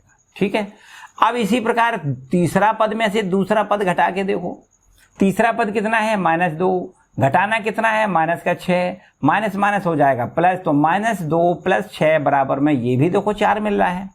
तो बच्चों यहाँ पर ये एपी है। आप भले यहाँ पर अगले पद में से पिछला पद घटा के देखो, यहाँ 2 में से घटाओ -2 तो प्लस का 2 हो जाएगा, 2 + 2 मानी 4 हो जाएगा। तो यहाँ पर आप कह सकते हो सारवंतर समान है, अतः एपी है। सारवंतर समान है अतः यहाँ पर आपको क्या लिखना है, एपी है। और अगर ये एपी है तो इसके आगे की पद और बताओ, मतलब पांचवा पद बताओ, छठवां पद बताओ और सातवां पद बताओ। पांचवा पद कैसे बताते हैं, चौथे पद में डी जोड़ते हैं। छठवां पद कैसे बताते हैं, पांचवें पद में डी जोड़ते हैं। और सातवां पद कैसे बताएंगे, हम छठवें पद में डी जोड़ देंगे। तो यहाँ पर देखो चौथा पद कितना है, देखो 2 है, डी जोड़ो, डी का मतलब 4 जोड़ो, तो 4 जैसे जोड़ोगे 4 2 6, मतलब यहाँ कह सकते हैं कि जो आगे वाला पद होगा वो कितना होगा बच्चों, पांचवा पद कितना होगा, 6 होगा। इसके बाद छठवां पद बताओ, छठवां पद कैसे करना है, पांचवा पद में डी जोड़ो, पांचवा पद 6 है, इसमें डी का मतलब 4 जोड़ो, तो इस तरीके से 6 4 10 मिलेगा। इसी प्रकार यहाँ पर देखो सातवां पद, छठवां पद में डी जोड़ो, छठवां पद है 10, डी कितना है 4, तो यहाँ पर 10 4 14 मिल जाएगा बच्चों। इस तरीके से यहाँ पर पांचवा, छठवां, सातवां पद का मान हमें मिल गया। ठीक है, चलिएगा भाई। तो मेरे ख्याल से बच्चों शेष प्रश्नों को आप बड़े आराम से खुद कर सकते हो। देखो हम हिंट कर दें आपको, आगे का जो आपका छठवां प्रश्न है, वो छठवां प्रश्न अगर देखो तो एपी बिल्कुल ही नहीं है, क्योंकि सार्वंतर समान नहीं निकलेगा, ये आपको करना है। ठीक है, इसके बाद आप करो कि जो आपका आगे का सवाल है, मतलब सातवां है, सातवां के लिए बताओ क्या है बच्चों, ये हमारी एपी दिख रही है, बिल्कुल देखो ध्यान से कैसे एपी दिख रही है, एकदम एपी है ये, इसको हम क्या कहेंगे, एपी कहेंगे। देखो देखो ध्यान से क्या है हमारा ये सवाल, ये हमारा है सातवें नंबर का प्रश्न, जिसमें लिखा है श्रेणी हमारी 0 है, -4 है, -8 है, -12 है, ये हमारी एपी है। क्यों है, आप देखो A2 में से A1 घटाओ, A2 है -4, A1 है 0, तो आपको यहाँ पर -4 मिलेगा। इसी प्रकार तीसरे पद में से दूसरा पद घटाओ, तो तीसरा पद है -8 और इसमें से घटाना कितना है, -4। अब यहाँ पर -8 प्लस में 4, तो बच्चों यहाँ पर -4 मिलेगा, है ना। अगर आप चाहो तो चौथे पद में से तीसरा पद भी घटा के देख सकते हो। चौथा पद है -12, घटाना कितना है, -8, और यहाँ से देखिए -12 प्लस में 8, तो -4 मिलेगा। देखो भाई सार्वंतर समान मिल रहा है कि नहीं, सार्वंतर समान मिल रहा है, इसका मतलब एपी है। आपको यहाँ लिखना है, क्योंकि सार्वंतर समान है, सार्वंतर समान है, अतः एपी है। अब एपी है तो आगे की 4 पद ज्ञात करो, मतलब पांचवा पद बताओ। पांचवा पद कितना होगा बच्चों, माइनस का लिखा है 12 है, और इसमें जोड़ना कितना है, डी का मतलब -4 जोड़ना है, तो जोड़ के बताओ कितना होगा, 12 4 16, -16 होगा। छठवां पद बताओ कितना होगा, छठवां पद बच्चों -16 है, अब इसमें -4 और जोड़ो, -20 हो जाएगा। सातवां पद बताओ कितना होगा, सातवां पद को मतलब ये है कि जो आपका छठवां पद है उसमें डी जोड़ो, डी का मतलब -4 जोड़ो, तो -24 हो जाएगा। तो बच्चों इस तरीके से पांचवा, छठवां, सातवां पद का मान हमसे पूछा गया था, जो कि ज्ञात हो गया है। ठीक है, इसके और आगे चलो तो बच्चों यहाँ पर जो 8वां प्रश्न है वो एपी है, क्योंकि यहाँ सार्वंतर शून्य, हर एक पद बराबर बराबर दिखाई दे रहा है, -1/2, -1/2, -1/2, तो आपको यहाँ पर ऐसा दिखाई दे रहा है, डी बराबर है 0, और यहाँ पर इस श्रेणी को हम बिल्कुल एपी कहेंगे। तो आप चाहो पांचवा, छठवां, सातवां, आठवां जितने पद हैं सबके सब पद बराबर हो जाएंगे। जब डी बराबर 0 होता है तो सभी पद बराबर बराबर होते हैं, ये भी हमारी एपी है। ठीक है, तो आपको ये समझ में आ गया होगा, ये 8वां जो प्रश्न है हमारा, ये क्या है, ये भी हमारा एपी है। ठीक है, ये हमारे पास इसमें ऐसा दिया गया है, -1/2, -1/2, -1/2, -1/2। अब जितने भी पद आगे जाएंगे सब -1/2 होंगे, क्योंकि आप देख सकते हो यहाँ पर डी बराबर कितना है 0, और ये डी बराबर 0 होने के कारण हम यहाँ पर कह सकते हैं सार्वंतर समान है। ठीक है, सार्वंतर क्या है, सार्वंतर समान है, अतः एपी है। क्या लिखना है, एपी है। ये एपी है, तो अब इस एपी के आगे के पद बताओगे तो आप सभी पदों में -1/2, -1/2, -1/2 सब में, क्योंकि डी बराबर 0 है। ठीक है, इसके बाद बच्चों यहाँ पर बात करें 9वें सवाल की। 9वां बताओ, 9वां ऐसा लिखा है, 1 लिखा है, 3 लिखा है, 9 लिखा है, 27 लिखा है, और डॉट डॉट करते आगे देखो तो बच्चों ये एपी बिल्कुल नहीं है, क्योंकि दूसरा पद से पहले पद का अंतर 3 में से 1 घटा के 2 मिल रहा है। अब तीसरे पद में से दूसरा पद जब घटाओगे तो 9 में से 3 घटाओ बच्चों 6 मिल रहा है, मतलब सारवंतर समान बिल्कुल नहीं है, सारवंतर समान नहीं है। भाई अंतर ही समान नहीं है तो इसका मतलब क्या है, समान ना होने के कारण इसको कहेंगे एपी नहीं है, अतः एपी नहीं है, ये हमारी एपी बिल्कुल नहीं है। ठीक है, इसके बाद बच्चों हम 10वें प्रश्न की बात करें।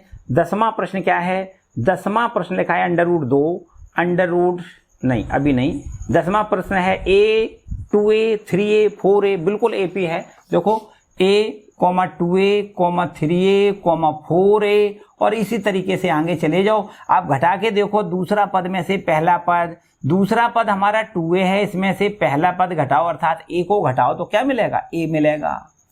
तीसरे पद में से दूसरा पद घटाओ, तीसरा पद 3 है, इसमें से दूसरा पद मतलब 2a घटाओ तो कितना मिलेगा, 1 मिलेगा। सारवंतर समान है, एपी है। ठीक है, एपी है, आपको लिख लेना है। ठीक है, इसके बाद देखो 11वें सवाल में क्या है बच्चों, यहाँ पर 11वां सवाल जो दिया गया है उसमें कहा है a, a square, a cube, a की पावर 4, बिल्कुल एपी नहीं है बच्चों। a square, a cube, a की पावर 4 और डॉट डॉट करके आगे देखो तो यहाँ पर सारवंतर समान नहीं है, क्योंकि आप देखो दूसरा पद में से पहला पद जब घटाते हैं तो हमें क्या मिलेगा, a स्क्वायर में से a घटाओ, घट नहीं सकता, ज्यादा से ज्यादा एक कॉमन ले सकते हो आप, तो a -1 बचेगा। और यहाँ पर तीसरे पद में से दूसरा पद का अंतर जब करोगे, तीसरा पद हमारा a क्यूब है और इसमें से हम दूसरा पद घटाएं मतलब a स्क्वायर को घटाएं बच्चों, यहाँ a स्क्वायर एलसीएम आएगा और a -1 बचेगा। आप देखो ये बराबर बराबर नहीं है, बराबर नहीं है, इसलिए एपी नहीं है, एपी नहीं है। डी बराबर है ही नहीं, समान नहीं है, सारवंतर समान नहीं है, इसका मतलब एपी नहीं है, ऐसा लिखना है। ठीक है, इसके बाद बच्चों यहाँ पर देखो और थोड़ा आगे बढ़े 12वें सवाल के ऊपर हैं, इधर से इसको रब कर लेते हैं तब तक। 12वें सवाल को देखो, यहां पर ये हो गया हमारा 12वां सवाल।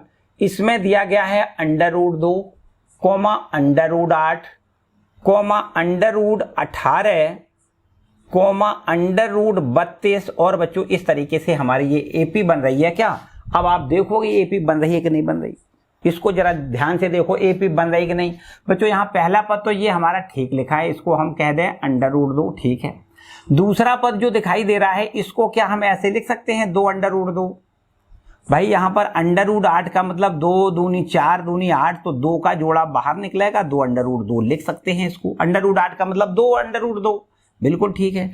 √18 का मतलब बच्चों 3 √2 लिख सकते हैं, बिल्कुल लिख सकते हैं। यहाँ पर √32 को हम 4 √2 लिख सकते हैं, बिल्कुल लिख सकते हैं बच्चों। ये हमारी एपी है। ये हमारे पास जो पद दिए गए तो उनको थोड़ा सा तोड़ के हमने लिखा, तो अब हमें स्पष्ट दिखाई देने लगी कि ये एपी है, क्योंकि आप देखो दूसरे पद से पहले पद का जब अंतर करेंगे अर्थात 2 √2 में से √2 घटाएंगे तो हमें √2 मिलेगा। तीसरे पद में से दूसरा पद जब घटाएंगे, ये तीसरा पद इसमें से इसको घटाओ, दूसरे पद को घटाओ, मतलब 3 √2 में से 2 √2 घटाओ तो बच्चों √2 मिलेगा। सारवंतर समान है, इसका मतलब एपी है। क्या है ये, एपी। सारवंतर समान आता है तो एपी है, सारवंतर समान नहीं आता है तो एपी। यहां पर पदों का अंतर समान है अर्थात सारवंतर है, मतलब एपी है।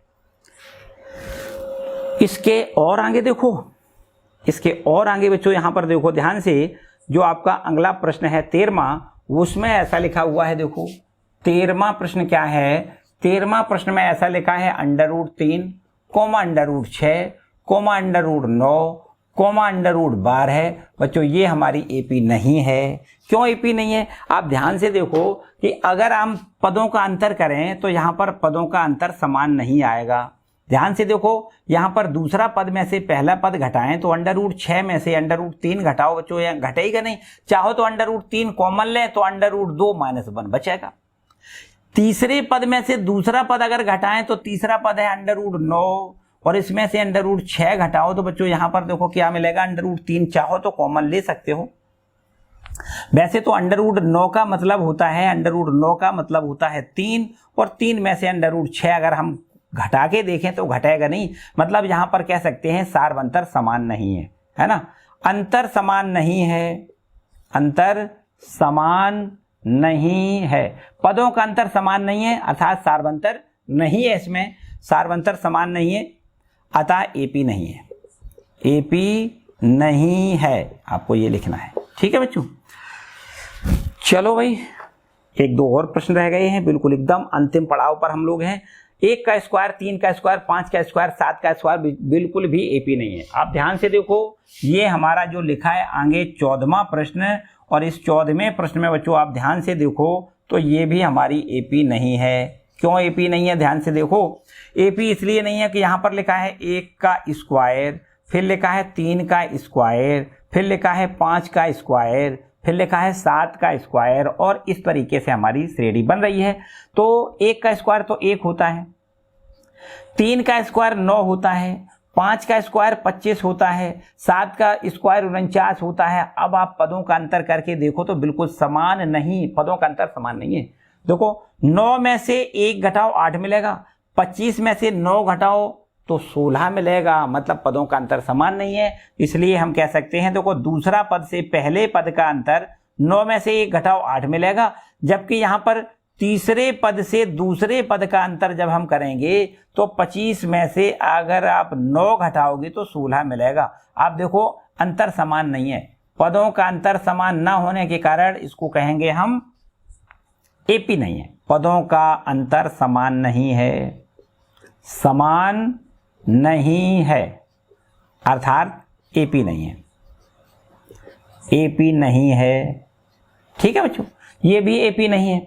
इसके बाद नीचे लिखा है 1 का स्क्वायर, 5 का स्क्वायर, 7 का स्क्वायर, फिर 73 लिखा है। क्या एपी है? चलो देख लेते हैं, चेक कर लेते हैं भाई। ऐसे नहीं बताएंगे कि एपी है या नहीं, चेक करके ही बताएंगे। इसको रब कर दें बच्चों, यहां पर इसको रब करके बता रहे हैं, देखो ध्यान दें, इतना ही से हो जाएगा। देखो ये आपका फाइनल कह सकते हैं कि 15वां प्रश्न है।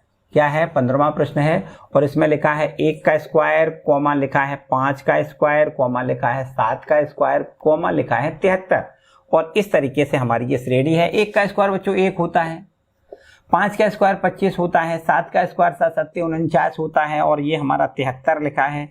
अब आप बताओ कि यहाँ पर सार्वंतर क्या समान है? पदों का अंतर समान है भाई। दूसरा पद से पहला पद घटाओ, दूसरा पद माइनस पहला पद, तो दूसरा पद है 25, इसमें पहला पद 1 को घटाओ तो 24 मिल रहा है। 25 में से 1 घटाओ 24, और इसी प्रकार से तीसरे पद से दूसरा पद को घटाओ, तीसरा पद ये है, इसमें दूसरा पद घटाओ, मतलब 49 में से 25 घटाओ तो क्या मिलेगा? 24 मिलेगा। बच्चों यहाँ पर निश्चित हमें लग रहा है एपी है। चलो इसको भी चेक कर लेते हैं। चौथा पद में से तीसरा पद घटाओ, चौथा पद माइनस तीसरा पद बराबर, चौथा पद है 73, और इसमें से 49 घटाओ तो बच्चों ये भी हमारा 24 ही बच रहा है। मतलब सार्वंतर समान आ रहा है, पदों का अंतर समान आ रहा है, तो इसका मतलब ये हमारा एपी है।